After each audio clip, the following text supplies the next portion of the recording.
सामीन, काबिल कद्र बुजुर्गों और दोस्तों, आपने अपनी दुनिया में अलग अलग नस्लों में रहने वाले इंसानों को देखा होगा।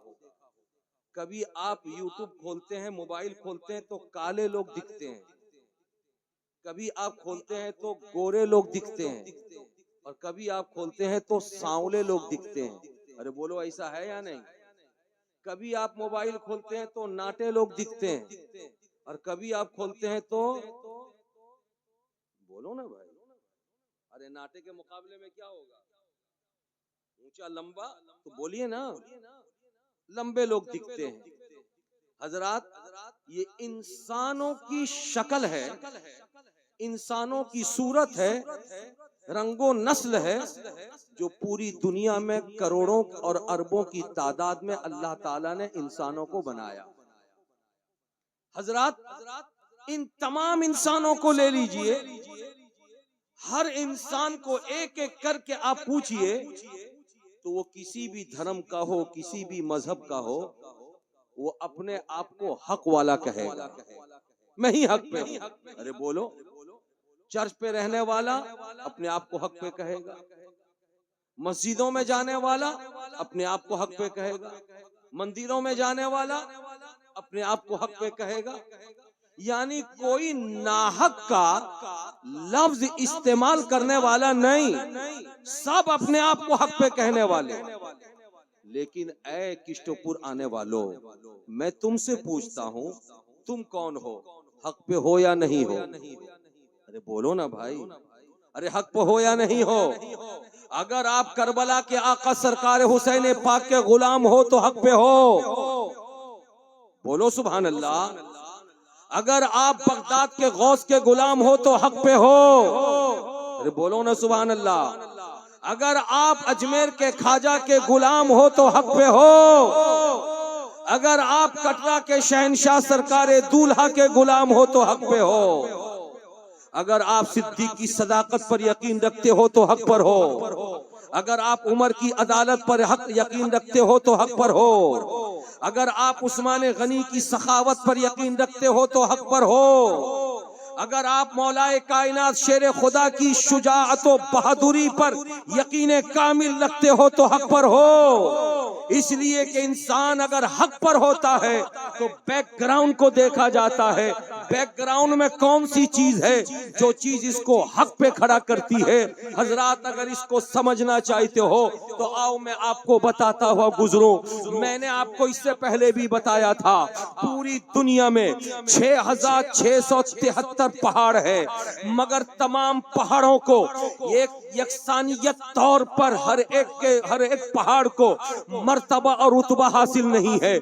लेकिन 6673 पहाड़ों में कुछ पहाड़ों को चुन लो जिन पहाड़ों के पीछे बैकग्राउंड इतना मजबूत है कि बैकग्राउंड की बुनियाद पर वो पहाड़ रुतबे में बड़े नजर आ रहे हैं, मर्तबे में बड़े नजर आ रहे हैं।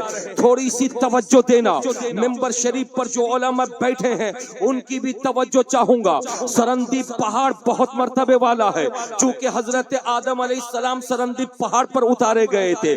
जूदी पहाड़ बहुत बड़े रुतबे वाला है, इसलिए कि हजरत नूह अलैहिस्सलातु व तस्लीम की कश्ती उसी पहाड़ पे रुकी थी।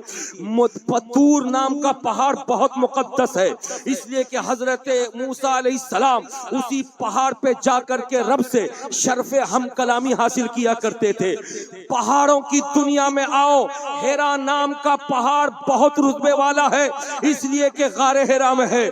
और आगे बढ़ते जाओ, सौर नाम का पहाड़ बहुत रुतबे वाला है, इसलिए कि वहां पे गारे सौर है। और आगे जाओ, रहमत नाम का जबल रहमत नाम का पहाड़ बहुत रुतबे वाला है, इसलिए कि हजरत आदम और हव्वा की मुलाकात जन्नत से उतरने के बाद वहीं पे हुई थी। और आगे बढ़ते चले जाओ, रकीम नाम का पहाड़ बहुत रुतबे वाला है, इसलिए कि असहाबे कहफ का काफिला वहीं पे आज तक लेटा हुआ है। और आगे बढ़ते चले जाओ, जाओ, सबीर नाम का पहाड़ बहुत रुतबे वाला है, इसलिए कि हजरत इस्माइल ज़बीहुल्लाह के लिए उसी पहाड़ पर फिदिया बना करके खुदावंद कुद्दूस ने जानवर उतारा था। ये पहाड़ थे जिनका बैकग्राउंड मजबूत था, जिनको रुतबा मिला। लेकिन उन्हीं पहाड़ों में एक पहाड़ है उहुद नाम का, जिस पहाड़ के बारे में मुक़द्दस नबी प्यारे आका फरमाते हैं, मेरे सहाबा ये उहुद नाम का पहाड़ जिसको तुम देख रहे हो ये पहाड़ जन्नती है, इसलिए कि ये जन्नती पहाड़ अल्लाह तबारक व तआला के पहाड़ों में बड़े रुतबे वाला है। साहबा ने पूछा, या रसूल अल्लाह ये जन्नती कैसे है? तो नबी ने फरमाया था, ये पहाड़ मुझ मोहम्मद से मोहब्बत करता है, मोहब्बत नबी की बुनियाद पर उहुद पहाड़ जन्नती है। मुस्तफा का फरमान था, जो मोहब्बत करे वो जन्नती है। तो किश्तपुर में आने वालों, आले नबी को गवाह बना करके बताना, बोलो तुम नबी से मोहब्बत करते हो कि नहीं करते हो, रसूल से इश्क करते हो कि नहीं करते हो। अगर करते हो तो दुनिया के जितने भी तबके में रहने वाले इंसान हैं, मैं किसी इंसान की बात नहीं करता, मुसलमान की बात करता हूँ। मुसलमान सबसे बड़ा है, सबसे रुतबे वाला है, इसलिए कि वो खुदा के पैगंबर से मोहब्बत करता है, अकीदत के हारों फूल पेश करता है। प्यार से बोलो, आवाज खींच रहा है, पतला रुमाल। सल्लिम सलातुम व सलामुन अलैका या रसूल अल्लाह। बोल दो सुभान अल्लाह, बोलो ना भाई, खामोश बैठे हो। कलीमी शहजादो, आपकी शान यह है कि आप जहां रहते हो खामोश नहीं रहते हो, तो किश्तपुर में क्यों खामोश हो गए? प्यार से बोलो, हाथों को लहरा के बोलो, या गौस या गौस या गौस। नारे तकबीर, नारे रिसालत, कलीमी दूल्हा, सुभान अल्लाह सुभान अल्लाह। हजरात तवज्जो हाजिर कीजिए, मुसलमान रुतबे में, बोलो ना भाई, मुसलमान रुतबे में बड़ा है। मोहब्बत करता है तो बड़ा बन गया, मोहब्बत करता है तो बड़ा बन गया। और मोहब्बत चाहती है कि सर से लेकर पांव तक एक एक अंग से मोहब्बत हो। बोलो ना प्यार से। लेकिन ऐ सुन्नियों, आपने इसी दुनिया में देखा होगा, कुछ ऐसे लोग भी हैं जो कुर्ता पाजामा टोपी दाढ़ी वाले हैं, मोहब्बत नबी का दावा तो करते हैं, मगर नबी के कान की समाअत पर एतराज, और कहते हैं कि नबी को अगर तुम या नबी कह के पुकारो तो नबी नहीं सुनते। बोलो माज़अल्लाह, क्या ये मोहब्बत है? अरे बोलो ना भाई, मोहब्बत है? नहीं। नबी की आंख की कुव्वते बसारत पर एतराज, नबी की आंख को अल्लाह ने इतनी ताकत दी कि नबी जैसे सामने देखते थे वैसे ही पीछे। अरे प्यार से बोलो ना। लेकिन कुर्ता पाजामा टोपी और दाढ़ी और हाथ में तस्बीह वाला कहता है नबी को पीठ के पीछे की खबर नहीं। बोलो माज़अल्लाह, ये मोहब्बत है? अरे बोलो ना भाई, ये मोहब्बत है। नबी को खुदा ने मालिक के कुल बनाया, जिसे जो चाहा नबी ने दे दिया। सिद्दीक आए सदाकत दिया, उमर आए अदालत दिया, उस्मान आए सखावत दिया, प्यार से बोलो। अली आए शुजाअत दिया, हुसैन आए शहादत का फलसफा दिया, प्यार से बोल जाओ। गौसे आजम पर निगाहे करम पर डाल दिया, गौसियत अता कर दिया। गरीब नवाज पर निगाहे इनायत डाल दिया, खाजगियत अता कर दिया। लेकिन कुर्ता पाजामा टोपी वाला, दाढ़ी वाला, हाथ में तस्बीह लेके दाने को गिनने वाला कहता है कि नबी को किसी चीज का इख्तियार नहीं। ये अकीदे की बात करता हूँ।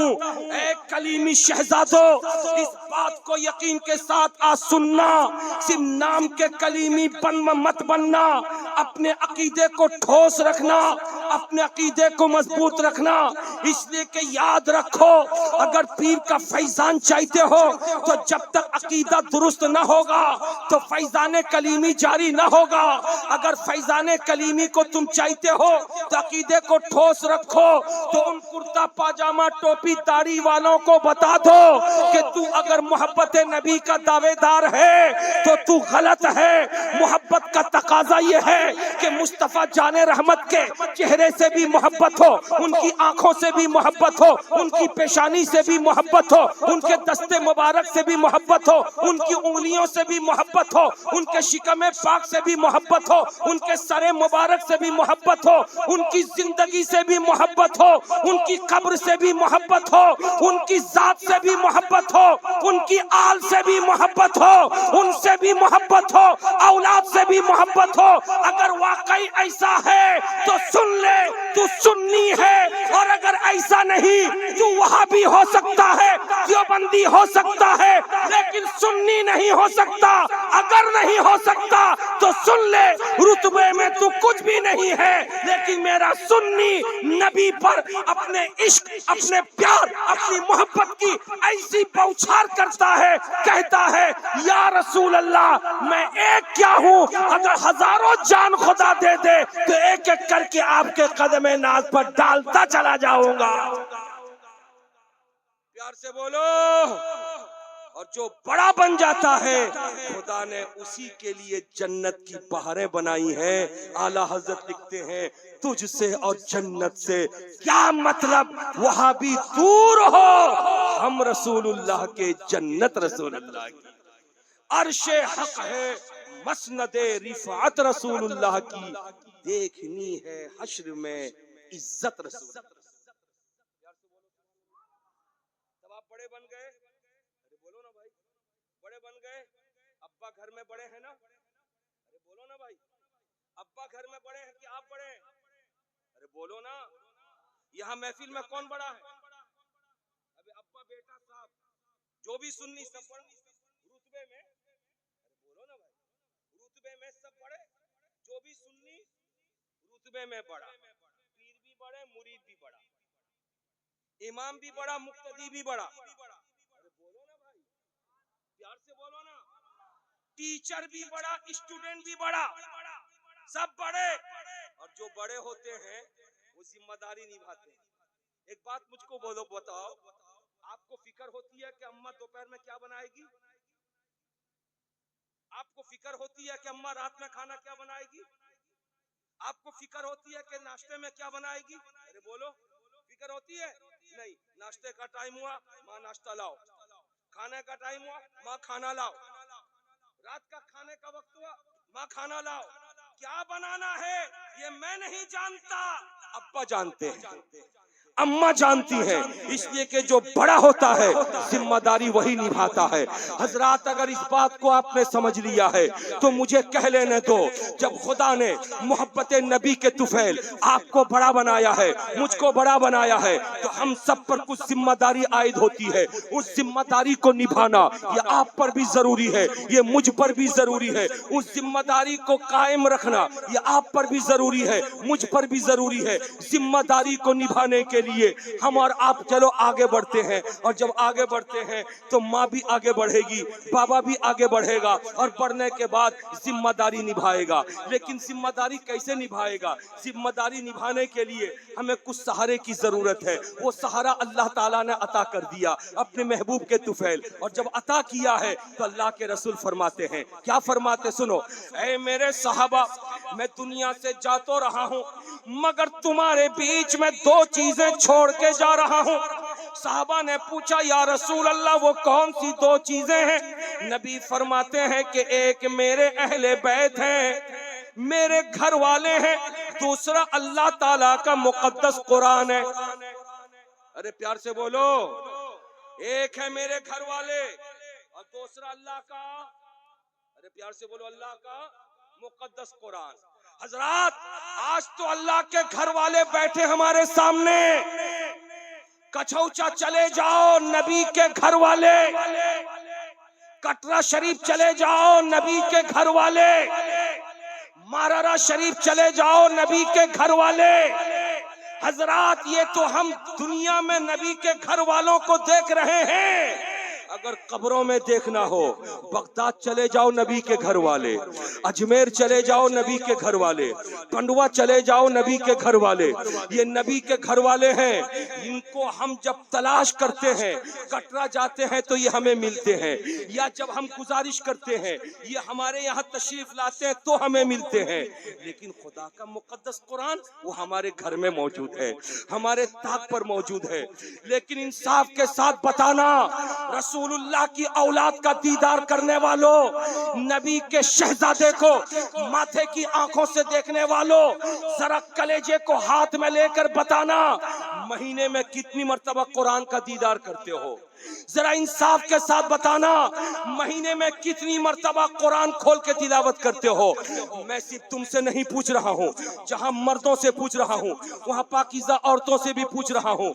ऐ पाकीज़ा माँ बहनों, जरा सा तुम भी बताना, तुम्हारे हाथ में एक तरफ मोबाइल होता है, जिस मोबाइल के अंदर इंडियन सीरियल के साथ साथ पाकिस्तानी सीरियल का भरमार भी रहता है।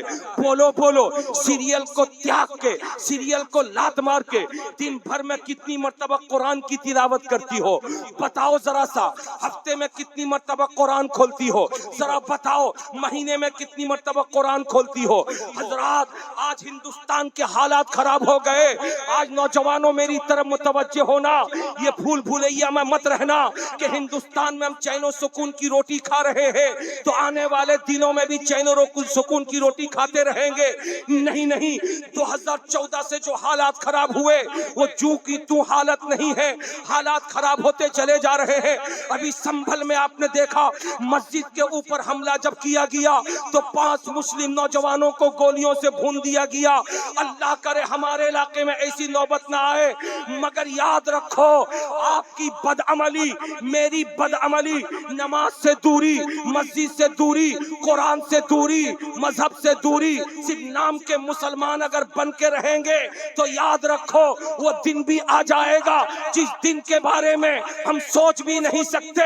इसलिए माओ, अपनी गोद में बिठाकर जिन बच्चों को दूध पिलाती हो तो उन बच्चों के रोने पर उनको मोबाइल का गाना सुनाकर खामोश मत करना, आदत डालना।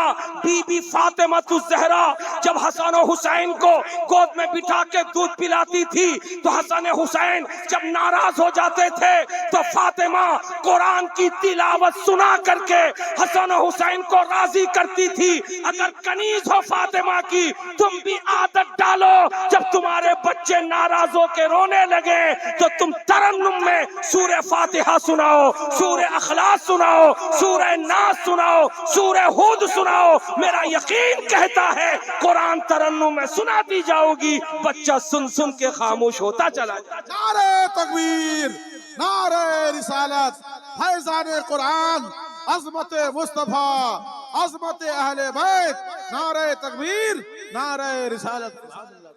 কথাটা বুঝতে পারছেন দাদা? আরে বলিए ना भाई, बात समझ में आ रही है? ভালো লাগছে না? है ना, बोलो ना, ভালো লাগছে ना? सुनो, तवज्जो के साथ सुनो। आप कुरान से दूर, मजहब से दूर, सुन्नियत से दूर, एतिकाद से दूर, हमें अच्छा कपड़ा मिलना चाहिए, अच्छा लिबास मिलना चाहिए, हमारे लिए कीमती घड़ी होना चाहिए, A1 मोबाइल होना चाहिए। एक मोबाइल से काज चलबे ना, 2टा मोबाइल चाहिए, डबल सिम चाहिए। हजरात, इलेक्ट्रिक ना हो कोई बात नहीं, मोबाइल का तो भूत इतना सवार है, कपड़ा ना हो कोई बात नहीं, पानी नहीं आ रहा, सप्लाई बंद है कोई बात नहीं, तूफान आ गया कोई बात नहीं, मगर टावर रहना चाहिए। अरे बोलो ना जी, टावर रहना चाहिए, टावर रहना चाहिए। जब टावर नहीं रहेगा, पानी मौजूद, दिल में खुशी नहीं, टावर नहीं रहेगा, खाना मौजूद, दिल में खुशी नहीं, टावर है मेन, टावर। मैं कहना चाहता हूँ कलीमी शहजादों और कलीमी शहजादियों, सुनो, टावर कब के बारे में सोचो। यकीनन टावर की जरूरत है। जो टावर से खाली है वो बेघर है, और जिसके पास टावर है वही घर में है। लेकिन कौन सा टावर? इंटरनेट का टावर नहीं। नहीं, हमें चाहिए तो कादरी टावर चाहिए, हमें चाहिए तो चिश्ती टावर चाहिए, हमें चाहिए तो रज़वी टावर चाहिए, हमें चाहिए तो कलीमी टावर चाहिए। जिसके पास ऐसे टावर आ जाते हैं वो जहां भी रहता है खिला हुआ रहता है। प्यार से बोलो ना, झूम के बोलो। हजरत तवज्जो हाजिर कीजिए और ज्यादा टावर के चक्कर में मत पड़ो। अभी हजरत के इलाके में बहुत बड़ा हादसा हो गया 3 दिन पहले, आपने नेट में देखा होगा। ये टावर के जरिए JSP न जीपीएस मैप, अरे बोलो ना जी, बाइक चलाते हो ना, अगर अजनबी जगह जाते हो तो क्या करते हो, मैप चालू करते हो जीपीएस, अरे बोलो, जीपीएस मैप चालू किया था 3 लोगों ने 4 व्हीलर पर बैठ करके जीपीएस मैप से बरेली से चले, कुछ दूरी से चले, बरेली शहर में ही एक नदी पड़ती है जो हजरत क्या से बहुत करीब है। जीपीएस मैप ने उनको वही नदी के ऊपर बने हुए पुल का रास्ता दिखा दिया, और जब पुल पे उनकी गाड़ी चढ़ी, नेट उनको बता रहा है कि यही रास्ता है, मैप बता रहा यही रास्ता है, 3 दिन पहले की बात है, उसी रास्ते से चले। अल्लाह अल्लाह, अगर न्यू फरक्का का नया ब्रिज देखा होगा तो समझ में आएगा कि दोनों तरफ से ब्रिज का काम हो गया, बीच में खाली। उस पुल का वही हाल था।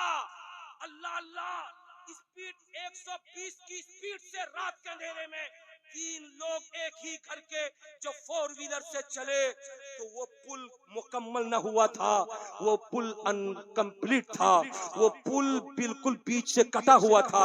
इनकी स्पीड गाड़ी नदी में जाकर के गिरी और वहां जाकर के वो तीनों के तीनों जाँ बहक हो गए, तीनों के तीनों डेथ कर गए। ये है नेटवर्क, जो नेटवर्क आपको धोखा भी दे सकता है, जैसा कि अभी अभी दिया। लेकिन अल्हम्दुलिल्लाह मुस्तफा जाने रहमत के जो गुलाम नबी कौनो मका से फैजान लेकर के पूरी दुनिया में बांट रहे हैं, उनसे करीब होकर दीन सीख लो, मजहब सीख लो। वो नेटवर्क कभी धोखा नहीं देगा। जो सिद्दीक अकबर की सदाकत पे चला वो कभी धोखा न खाया, जो फारूक की अदालत को अपनाया वो कभी धोखा नहीं खाया, जो उस्मान की सखावत को अपनाया वो कभी धोखा न खाया, जो अली की शुजाअत को अपनाया वो कभी धोखा न खाया, जो हुसैन की शहादत को अपनाया वो कभी धोखा न खाया, जो गौस की गौसियत को अपनाया वो कभी धोखा न खाया, जो खाजा की खाजगियत को अपनाया वो कभी धोखा न खाया। और एक कलीमी शहजादो, तुम्हारे पीर मुर्शिद सामने बैठे हैं, सरकार दूल्हा मियां आए, फैजान लेने वाले लेते रहे, कभी धोखा न खाए। सरकार मसरूर आए, फैजान लेने वाले लेते रहे, कभी धोखा न खाए। और ख्वाजा मसूद मिल्लत बैठे हैं, फैजान बांट रहे हैं, जो सिद्क दिल से लेता रहेगा यकीनी तौर पर हर मोड़ पर वो कामयाब होता हुआ नजर। प्यार से बोलो सुभान अल्लाह। तो हजरात, मैं आपके सामने ये कह रहा था कि घर में कुरान है, अरे बोलो भाई, घर में, प्यार से बोलो, घर में कुरान है। उस कुरान को खोल करके पढ़ने की हमें तौफीक नहीं होती, लेकिन शिकायत जबान पे रहती है, इतना कमाते हैं बरकत नहीं है, रोजाना 1200-1400 की कमाई है फिर भी बरकत नहीं है। आप अलग कमाते हो रोते हो, माँ तुम्हारी कमाई पर अलग रोती है, बहन तुम्हारी कमाई पर अलग रोती है, बीवी अब तुम्हारी कमाई पर अलग रोती है।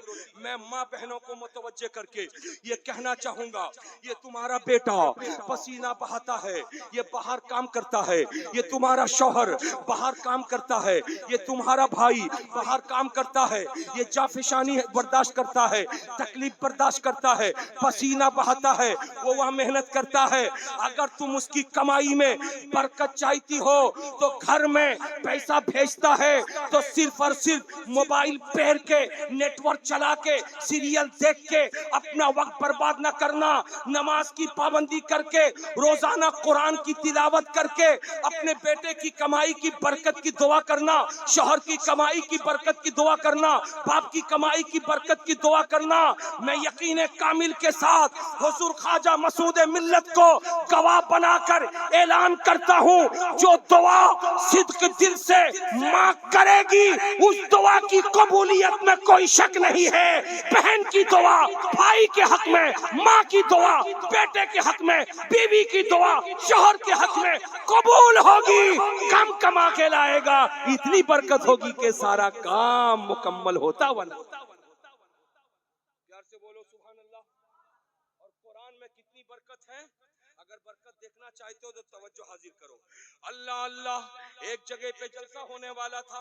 उस जलसे के बारे में माइक से, लाउड स्पीकर से ऐलान हुआ चारों तरफ। ऐलान करने वाला ऐलान करते करते एक कॉलेज के पास से गुजरा कि फला जगह पे एक जलसा होने वाला है। उस कॉलेज में पढ़ने वाली मुस्लिम लड़कियों के साथ साथ गैर मुस्लिम लड़कियां भी पढ़ती थी। एक गैर मुस्लिम लड़की एक मुस्लिम शहजादी से पूछती है, तुम्हारे ग्रामे किछु होवे ना की? कहा की होवे? का जलसा होवे। उस लड़की ने कहा कि आमियो जाबो जलसा सुनबार जन्नो। अल्लाह अल्लाह, मुस्लिम लड़की ने वेलकम किया। रात का सन्नाटा है, जलसा शुरू हो गया। वो हिंदू लड़की भी आ गई, मुस्लिम लड़की अपने साथ में लेकर जलसे में आई। और जब उसने कुरान पाक की तिलावत सुना, दिल गदगद हो गया। मौलाना साहब की तकरीर होने लगी। मौलाना साहब ने तकरीर के दौरान कहा, ऐ मुसलमानों, तुम्हारे घर में बेबरकती की एक वजह यह है कि तुम कोई भी काम करते हो अल्लाह के नाम से शुरू नहीं करते। इसीलिए कोई भी काम करो तो पहले बिस्मिल्लाहिर्रहमानिर्रहीम की तिलावत करो। बोलो ना भाई, खाना खाओ तो बोलो बोलो, बाइक स्टार्ट करो तो बोलो ना, पूरा पढ़ रे। ए सिट्टू आधा काय पढ़ता है, पूरा पढ़। बिस्मिल्लाहिर्रहमानिर्रहीम। मोटर बाइक चालू करो तो बोलो ना भाई। घर में जाओ तो दाहिना पाँव रखो, अरे बोलो ना भाई। मस्जिद में जाओ तो दाहिना पाँव रखो।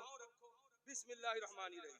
नाम बिस्मिल्लाहिर्रहमानिर्रहीम का माना क्या होता है मालूम है? माना अल्लाह के नाम से शुरू। माना याद करो, क्या माना है? अल्लाह के नाम से शुरू, जो बड़ा मेहरबान और निहायत रहम वाला है। मौलाना साहब की तकरीर चल रही थी। जहां मुस्लिम लड़की महजूज हो रही थी, वहीं पे हिंदू लड़की भी महजूज हुई। दूसरी सुबह जलसा खत्म हुआ, अपने घर गई। और जब घर गई तो घर का कामकाज करने के लिए झाड़ू देना शुरू किया, पढ़ा बिस्मिल्लाहिर्रहमानिर्रहीम। बर्तन धोना शुरू किया, पढ़ा बिस्मिल्लाहिर्रहमानिर्रहीम। बिस्तर बिछाना शुरू किया, पढ़ा बिस्मिल्लाहिर्रहमानिर्रहीम। नहाना शुरू किया, पढ़ा बिस्मिल्लाहिर्रहमानिर्रहीम। 2, 4, 5 दिन तक जब बिस्मिल्लाहिर्रहमानिर्रहीम की तिलावत कसरत से किया तो हिंदू घर में बाप ताड़ गया, माँ ताड़ गई। जरूर दाल में कुछ काला है। पूछने लगा कि मेरी प्यारी बेटी, ये की पढ़छो तुम्हें? कहा बिस्मिल्लाहिर्रहमानिर्रहीम। कहने लगा हमारे तो हिंदू, हमी तो मुस्लिम नहीं। ये कलमा तो मुसलमान पढ़ते हैं, हम लोग नहीं पढ़ते हैं। मुस्लिम घर में आने वाली हिंदू लड़की कहने लगी, कौन पढ़ता कौन नहीं पढ़ता है, मुझको इससे कोई मतलब नहीं। बिस्मिल्लाहिर्रहमानिर्रहीम इतना प्यारा लगा कि मैंने उसको याद कर लिया। अब मुझसे कोई भी इसको छीन नहीं सकता। प्यार से बोलो, प्यार से झूम के बोलो। अगर आपको अच्छा लग रहा तो हाथ उठा के बोलो या रसूल अल्लाह। हजरात, बाप ने तंबी किया, माँ बहनों सुनो, बाप ने तंबी किया, बेटी छोड़। बेटी ने छोड़ने का नाम नहीं लिया। बाप ने तरकीब सोची, इससे छुड़वाना है।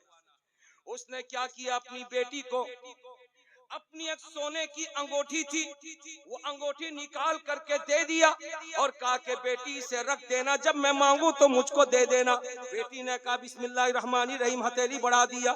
बाप ने हथेली में रख दिया। उस बेटी ने उसको लिया, लेकर के अलमारी का दरवाजा खोला, बिस्मिल्लाह पढ़ करके अंगूठी अलमारी के अंदर रख दिया।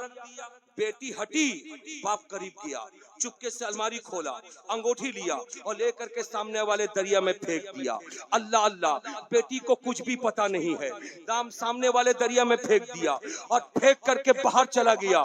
बाहर से एक मछली, रेहू मछली, आपके यहाँ माछ बहुत पसंद से खाते हैं, अरे बोलो भाई, खाते हैं ना? माछ बहुत पसंद से खाते हैं। मैं जहाँ ठहरा हूँ, मेरे मेजबान है जनाब इब्राहिम भाई टीम वाले, उन्होंने कल तो मुर्गा खिलाया था, बीफ खिलाया था, और आज उन्होंने माछ भी खिलाया अल्हम्दुलिल्लाह। हजरात, मैं बोलना ये चाहता हूँ, रेहू मछली उसने देखी बाजार में, उस मछली को खरीदा और खरीद करके बेटी के हवाले किया और कहा, बेटी इस मछली को लो, खाना बनाओ, मैं आता हूँ नहा करके और इसका खाना खाऊंगा। बेटी ने बिस्मिल्लाह पढ़ के मछली लिया और छुरी लिया, बिस्मिल्लाह पढ़ के जैसे मछली को काटा तो क्या देखा कि मछली के पेट के अंदर से चमकती हुई सोने की अंगूठी निकली। झूम के बोलो। अब बेटी तरद्दुद में है, या अल्लाह ये अंगूठी कैसी? याद आया कि बाप की अंगूठी, नहीं नहीं, बाप की अंगूठी तो मैंने अलमारी में रखी है। दौड़ी हुई गई, अलमारी खोला, देखा जगह खाली है, अंगूठी नहीं है। समझ गई यही अंगूठी है, लेकिन माजरा क्या है अल्लाह बेहतर जानता है। उस अंगूठी को लिया और लेकर कमरे के अंदर गई और जाकर के उसने जो कहा था, बहनों सुनो तवज्जो के साथ, उसने कमरे के अंदर परवरदिगार को पुकारा था, मेरे मालिक को मौला, मैं नहीं जानती कि अंगूठी यहाँ से कैसे गायब हुई, लेकिन दोबारा मेरे हाथ में जब आ गई है, ऐ मेरा परवरदिगार तेरा कलाम सच्चा है। मेरी मुस्लिम सहेली जो इस्लाम रखती है, मैं इस्लाम से दूर थी, लेकिन परवरदिगार इस बंद कमरे के अंदर आज मैं दिल की अथाह गहराई से इस्लाम कबूल करके मुसलमान बनती हूँ। अंगूठी को लिया और लेकर के उसने अलमारी के अंदर रख दिया। बाप आया था, रात का खाना खाया था, खाना खाने के बाद डंडा निकाला और निकाल करके बीवी को बुलाया और कहा कि देखना मेरी प्यारी बीवी, अभी अभी तेरी बेटी को हमेशा के लिए बिस्मिल्लाह छुड़ा दूंगा। उसने डंडा उठाकर बीवी को बुलाया, बेटी को बुलाया और कहा कि बेटी अंगूठी ला के दो।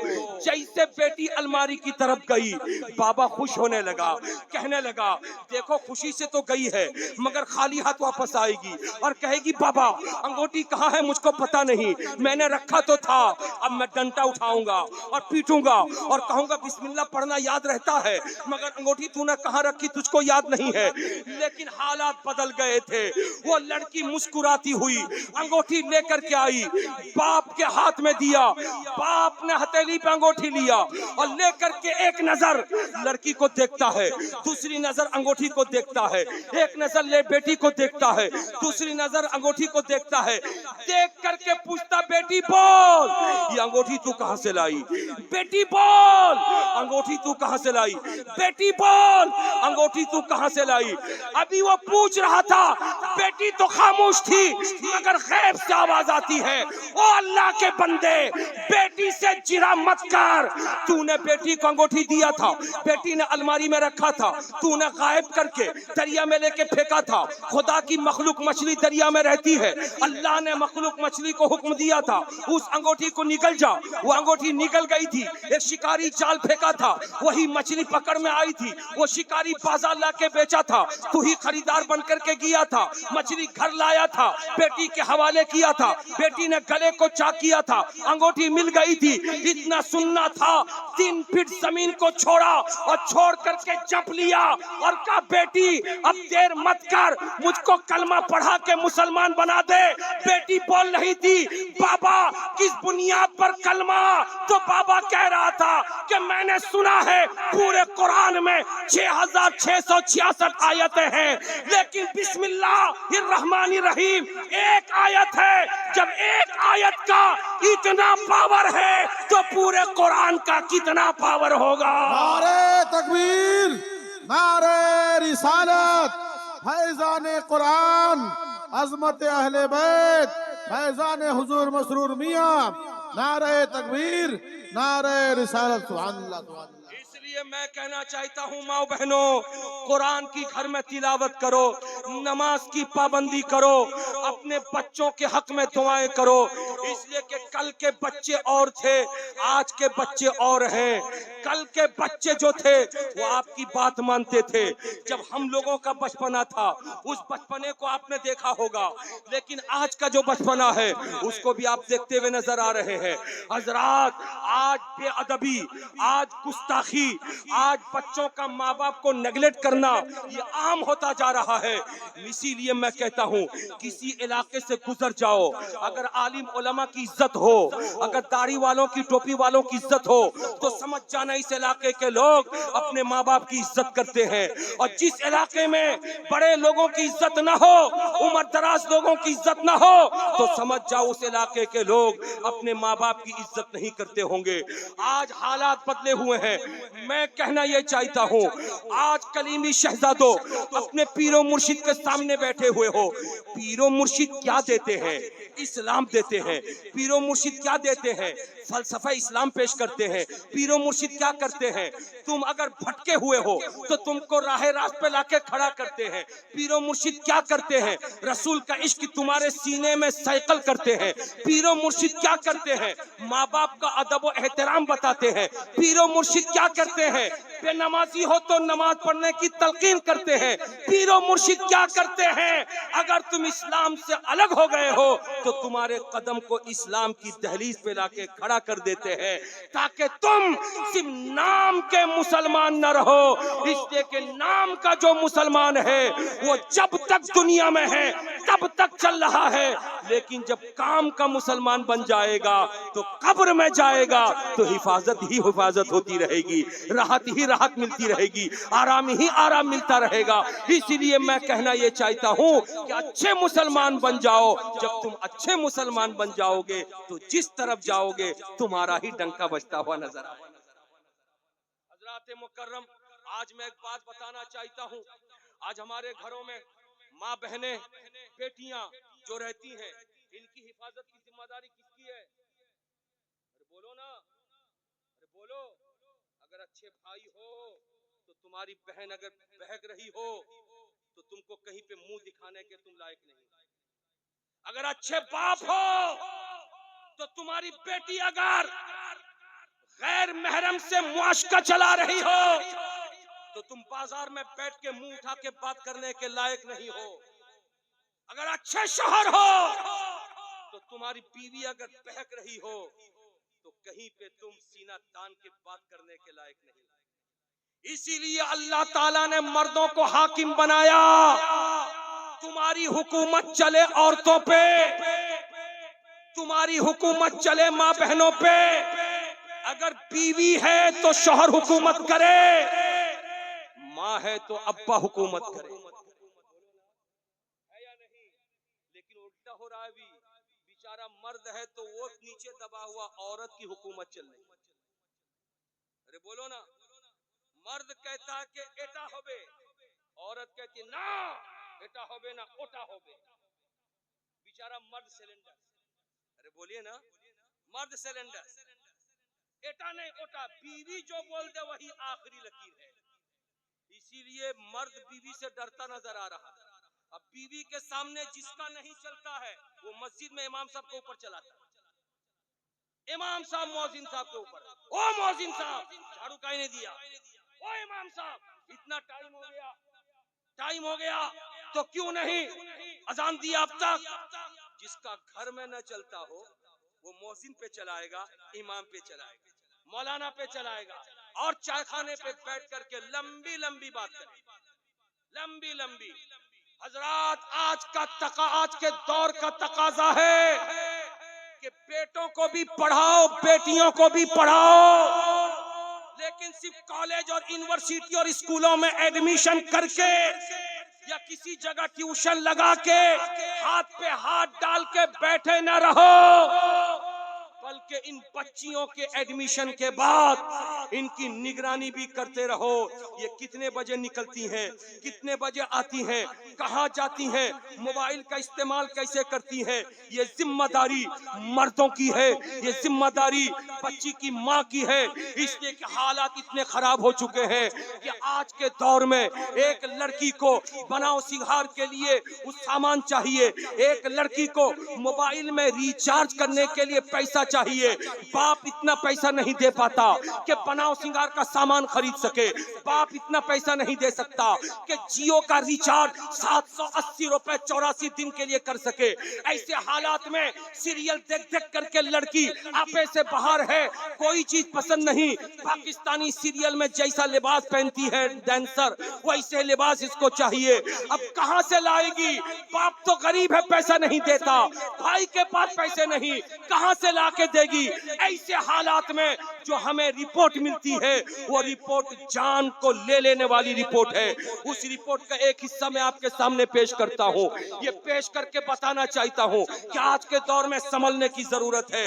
अभी अभी मुजफ्फरनगर जो यूपी की धरती पर है, मुजफ्फरनगर में एक बार पे पुलिस वालों ने छापा मारा जहाँ पे नाच गाना होता है। और जब छापा मारा था तो 50 लड़कों को पकड़ा था और 50 लड़कियों को पकड़ा था और सबों को पुलिस वैन में भर के वो थाना ले गए थे पुलिस वाले। और लाइन पे खड़ा करके जब एक एक करके नाम लिखना शुरू किया तो हालात कैसे बने थे, तवज्जो हाजिर करना। हालात ऐसे बन गए थे कि जब लड़कों की फहरिस्त तैयार हुई तो 50 लड़कों में 49 यानी 49 लड़के गैर मुस्लिम थे, एक लड़का मुसलमान था। और जब लड़कों की फहरिस्त पूरी हो गई, लड़कियों की जब फहरिस्त लिखना शुरू किया, आप अभी खून के आंसू रो देंगे। हालात कितने बद से बदतर हो गए जब लड़कियों की फहरिस्त उन लोगों ने तैयार किया। अल्लाह अल्लाह, 44 यानी 44 लड़कियां मुस्लिम घर की थी और 6 लड़कियां सिर्फ गैर मुस्लिम घर की थी। मैं पूछना चाहता हूं, आखिर मुस्लिम घर की बेटियां इतना आपे से बाहर कैसे हो गई है? आखिर हमारा कब्जा कमजोर क्यों हो गया है? हमारा कब्जा आज नॉर्मल क्यों हो गया है? रसूल कौनैन सल्लल्लाहु अलैहि वसल्लम का फरमान सुनो, आखिरी वक्त में ऐसा आएगा, लड़कियों को, औरतों को तुम नंगा देखोगे, बेलिबास देखोगे, शर्मो हया उनके करीब ना होगी। आज वही दौर आ गया। इसलिए अगर मर्द हो मर्द तो याद रखना, सिर्फ उम्दा क्वालिटी का कपड़ा तुम पहन के निकलो, ये मर्दानगी नहीं है। 3-3 मोबाइल जेब में लेके निकलो, ये मर्दानगी नहीं है। और अपने मोछ दाढ़ी को काला करके निकलो, ये मर्दानगी नहीं है। बूट सूट पे निकलो, ये मर्दानगी नहीं है। अगर मर्दानगी देखना चाहते हो तो तुमको जो भी मयस्सर हो तुम पहन लो, खा लो, पी लो, रह लो, लेकिन तुम्हारे घरों की औरतों को इज्जत मिल जाए तब तुम्हारी मर्दानगी है। घरों की औरतों को आबरू मिल जाए तब तुम्हारी मर्दानगी है। घरों की औरतों को हया मिल जाए तब तुम्हारी मर्दानगी है। इसीलिए मैं कहता हूँ, अच्छा मर्द वो होता है जो अपने घरों की बहनों की इज्जत जानता हो, जो बेटियों की इज्जत जानता हो, जो माओं की इज्जत जानता हो, जो बीवियों की इज्जत जानता हो। जिसके घर की औरतें जितनी हयादार होंगी उस घर के मर्द का नाम उतना रोशन होता हुआ। मचल के बोलो माशाअल्लाह। हजरात, मैं कहना चाहता हूं कि अल्लाह तबारक व तआला ने हमें और आपको अच्छा बनाया, और जब अच्छा बनाया है तो अच्छा किस माना कर जबान से नारा लगाने से कोई अच्छा नहीं होता। कैरेक्टर भी पेश करना पड़ता है, किरदार भी पेश करना पड़ता है। जब किरदार की बात आई है तो आओ मैं आपको बताता हुआ गुजरू, हमारा किरदार कितना भोंडा हो गया। हमसे हमारे अब्बा खुश नहीं है। हमारा किरदार कितना भोंडा हो गया, हमसे हमारे ताया खुश नहीं, बड़े अब्बा। हमारा किरदार कितना घटिया हो गया, हमसे हमारे चचा खुश नहीं है और हम चले हैं दूसरों को खुश करने के लिए।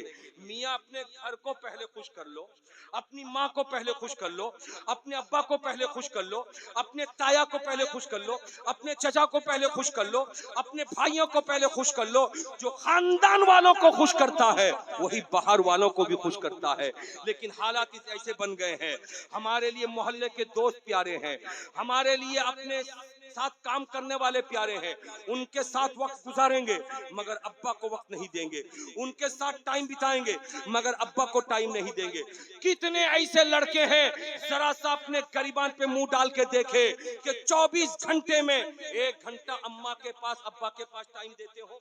1 घंटा 24 घंटे में अब्बा के बेड पे जाके, अब्बा के बेड पे जाके बैठ के टाइम देते हो। आज अब्बा बेचैन है कि मेरा बच्चा सब कुछ करता है मगर मुझे टाइम नहीं देता। अम्मा बेचैन है, मेरा बेटा सब कुछ करता है मगर मुझे टाइम नहीं देता। हालात इतने ऐसे बद से बदतर हो गए। टाइम रहेगा बैठ के मोबाइल पेरते रहेंगे मगर अब्बा के पास देने के लिए टाइम नहीं है। आओ मैं आपको बताता हुआ गुजरूं, पाकिस्तान का वो मामूल मामला। अदालत में एक बूढ़े बाप ने अपने बेटे के खिलाफ मुकदमा दायर किया। सुनो तवज्जो के साथ, गुफ्तगू का आखिरी हिस्सा सुन लो। अल्लाह अल्लाह। पाकिस्तान में एक बूढ़े ने अपने बेटे के खिलाफ मुकदमा दायर किया, केस दायर किया, और केस में लिखा अपने बेटे से मुझको हर महीने 1 रुपया चाहिए, और वो 1 रुपया अपने बेटे के हाथ से चाहिए। ये केस मेरे हक में सुनाया जाए। अल्लाह अल्लाह। जज ने उसके बेटे को बुलाया और बुला करके पूछा, तुम अपने बेटे बाप को पैसे क्यों नहीं देते हो? तो बेटे ने कहा था, जो कहा था वो सुनो। बेटे ने कहा था, जज साहब, मेरे बाप के पास कमी कुछ नहीं है। मेरे बाप के पेंशन के पैसे आते हैं 18,000। मेरे बाप के 6 दुकानें हैं, उनका किराया भी उठ करके आता है। 4 से 5 बीघा जमीन है, उसकी फसल भी आती है। इतने पैसे तो बाप के पास हो जाते हैं, मेरे पैसे की क्या जरूरत है? इतना सुनने के बाद जज ने बाप से मुखातब होकर के कहा था, बोलो बोलो, क्या सही कहा बेटे ने? तो बाप ने कहा था, हाँ मेरे पास पैसे हैं, लेकिन फिर भी मुझको मेरे बेटे का पैसा चाहिए। पूछा था आखिर क्यों? तो उसने जो आप बीती सुनाई थी वो सुनो नौजवानों, सुनो नौजवानों, आज सुन लो इस बात को। बाप ने कहा था, मैंने अपनी जवानी में बाजार में एक दुकान किया था।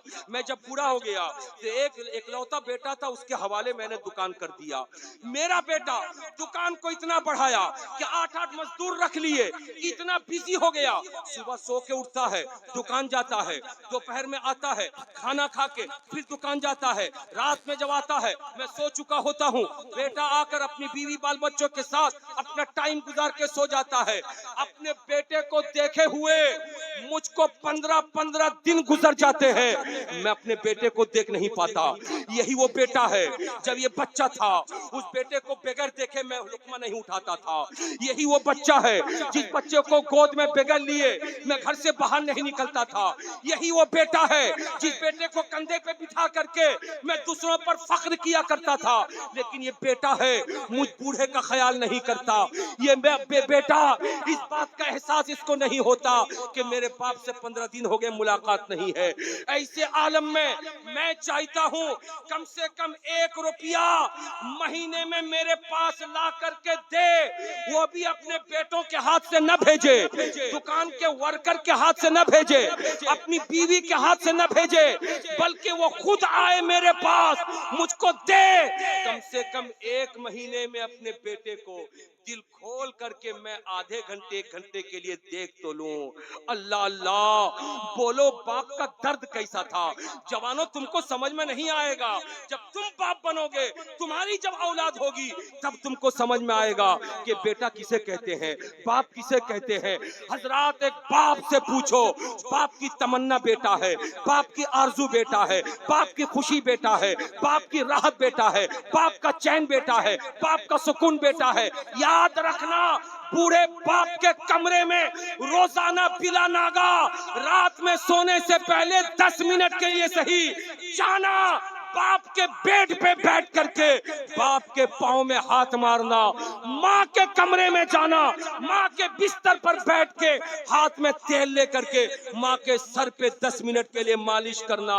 अगर तुमने मामूल बना लिया तो याद रख, उस बाप माँ के मरने के बाद अगर 30 और 40वां 10वां 20वां करके अगर तुमने 100 फकीरों को खिला दिया, 4 मदरसे के बच्चों को खिला दिया, अपने दरवाजे के सामने 18 डेग चढ़ा करके खाना बना के तूने बंटवा दिया, लेकिन उनकी जिंदगी में अगर तू उनको टाइम नहीं देता था, उनको खुश नहीं करता था, ये सब कुछ 40वां 10वां 20वां में करना बेकार है। और अगर तुम 40वां 10वां 20वां में ये सब कुछ करना चाहते हो तो उनकी जिंदगी में पहले उनको टाइम दे दिया करो, उनसे मोहब्बत की बात कर लिया करो, उनसे प्यार की बात कर लिया करो। यही पीर आते हैं यही सबक देने के लिए, और ये बताते हैं, याद रख, तेरे ऊपर पहला हक खुदा का है, दूसरा हक रसूलुल्लाह का है, और तीसरा हक तेरे माँ बाप का है। अगर वो माँ बाप खुश नहीं है तो पीर खुश नहीं है, माँ बाप खुश नहीं है तो रसूलुल्लाह खुश नहीं है, माँ बाप खुश नहीं है तो अल्लाह भी खुश नहीं है। हज़रात मुकर्रम, इसलिए जलसों में आते हो तो सीख करके जाओ। ये पीर का पैगाम है जो सखावत हुसैन बरकाती की जबान से निकल रहा है। आज लोग तकाजा करते हैं पीरों को सामने आना चाहिए, पीरों को सामने आना चाहिए, पीरों को सामने आना चाहिए। और कितना सामने आएंगे, कितने सामने आएंगे? बैठे हैं सखावत हुसैन बरकाती को बोल रहे हैं, बरकाती बोल, जो मेरा पैगाम है उस पैगाम को दे दे, उस पैगाम को दे दे, ताकि दुनिया ये न कहे कि पीर का मुरीद तो हो गया, पीर साहब के हाथ को तो चूमता है लेकिन 3 साल हो गए बाप के तलवे कुछ नब तक नहीं छुआ है। पीर साहब की दसबोसी तो करता है लेकिन 4 साल हो गए अपने बाप से दुआ सलाम नहीं किया है। इसलिए उठो, पहले घर वालों को मुतमईन करो, उसके बाद पीर के पास आओ तो पीर का फैजान तुमको काम देगा। दुरूद पाक पढ़ो अल्लाह ताला अलैहि वसल्लम। हजरात मुकर्रम, आखिरी बात कर लूं 2 मिनट के अंदर, उसके बाद मैं अपनी जगह ले लूं, इसलिए कि मेरे बाद एक महान वक्ता भी है, वो भी तकरीर करेंगे। और हुजूर किबला बहुत देर से तशरीफ फरमा है, ये करम है इनका। खुश हो जाओ, राजी हो जाओ, तुम्हारे पीर तुम्हारे लिए इतनी देर से बैठे हुए हैं। मैं आखिरी पैगाम तुम्हें दे करके अपनी जगह लेना चाहता हूँ। किसी भी धर्म में, किसी भी मजहब में वो फलसफा नहीं जो इस्लाम में है। मैंने ओल्ड एज होम, बूढ़े लोगों को रखने की जगह, बोलिए यही नाम है ना जी, आश्रम, हाँ क्या, वृद्धा, उसी को ओल्ड एज होम कहते हैं, वृद्धा आश्रम, वृद्धा आश्रम है ना भाई, वृद्धा आश्रम। मुसलमानों ये जुमला सुन लो, सुन लो, नेमत है, नेमत मेरे खुदा की, बोलो ना भाई प्यार से, नेमत है मेरे खुदा की, रसूलुल्लाह की नस्र इनायत है और पीरो मुर्शिद की दुआ है। मुसलमानों, कलीमी शहजादों, कलीमी शहजादियों, सखावत हुसैन बरकाती पे नाराज मत होना, इसलिए कि आज तुम्हारे दुआ से पीरो मुर्शिद आपके जो नजर इनायत रखते हैं, पूरे हिंदुस्तान का दौरा करता हूँ। मैंने हजारों बाप को चायखाने पे रोता हुआ, बिलबिलाता हुआ देखा है। वो दर्द है जो सीने में मैं पेश कर रहा हूँ, लेकिन इस दर्द को पेश करने के बावजूद एक खुशी की खबर है जो मैं आपको सुना करके अपनी जगह लेना चाहता हूँ। मैंने हजारों आश्रम, वृद्धा आश्रम, हजारों वृद्धा आश्रम की रिपोर्ट मैंने पढ़ी है जो पूरे हिंदुस्तान में फैले हुए हैं, जहां पर करोड़पति बेटा अपने बाप को लेके छोड़ देता है, अपनी माँ को लेके छोड़ देता है, कारोबारी बेटा अपने माँ बाप को लेके छोड़ देता है, उनके बुढ़ापे की जिंदगी वहीं पे गुजर जाती है। डेटेंशन सेंटर का कयाम असम में हुआ है। उस डिटेंशन कैंप में और वृद्धा आश्रम में फर्क क्या रहा? याद रखो, सोफा पे बैठकर, गद्दे पे बैठकर सुकून नहीं मिलता। अगर एक दादा को सुकून मिलता है तो खाली चटाई पर बैठा हो और गोद पे पोता खेल रहा हो तो दादा को सुकून मिलेगा। बोलो ना भाई प्यार से। अगर गद्दा पे बैठे, सोफा पे बैठे नाना तो उसको सुकून नहीं मिलेगा, लेकिन गोद पे बैठा हो खाली चटाई पे और गोद पे नाती खेल रहा हो तो याद रखो उस नाना को खुशी मिलेगी। हजरत आपके भी दादा रहे होंगे, आपके भी नाना रहे होंगे। मैं 2 लफ्जों में हजरत के दादा और नाना को भी याद कर लूं, इसलिए कि जिक्र उन्हीं का चल रहा है। लाखों सलाम सरकार दूल्हा मियां को जो हुजूर किबला के दादा हैं, और लाखों सलाम हजरत कासिम में मिल्लत कलीमी को जो हजरत के नाना है। खुश नसीब है हुजूर आपको दादा ऐसा मिला जो दादाओं में भी निराला दादा है, आपको नाना ऐसा मिला जो नानाओं में भी निराला नाना है। काश हम सबको भी दादा और नाना ऐसे ही मिल जाए। तो मैं कहना ये चाहता हूँ, मैंने हजारों आश्रम की रिपोर्ट पढ़ी है जहाँ हर धर्म के लोग पहुँचते हैं। करोड़पति अपने बाप को लेकर छोड़ देता, कारोबारी अपनी माँ को लेकर छोड़ देता, लेकिन मुसलमानों खुश हो जाओ, हजारों आश्रम के रिपोर्ट में एक भी कोई मुस्लिम घराने का बूढ़ा नहीं मिलता, बूढ़ी नहीं मिलती, गरीब सही, लेकिन ये नौजवान अपने बाप को, अपनी माँ को अपने ही घर में रखता है, जो खुद खाता है वही बूढ़े माँ बाप को भी खिलाता है। हजरात, अल्लाह तबारक व तआला आपके और हमारे घर के बूढ़ों को और घर की बूढ़ी औरतों को अल्लाह ताला महफूज रखे, उनकी खिदमत करने की तौफीक रफीक मरमत फरमाए। बहुत ऐसे हैं जो मालो सर रखते हैं और बहुत ऐसे हैं जो बाजुओं पर रखते हैं, मगर या रसूल अल्लाह हम तो फकत तेरी करीमी पे नजर रखते हैं। इस्लाम जिंदाबाद।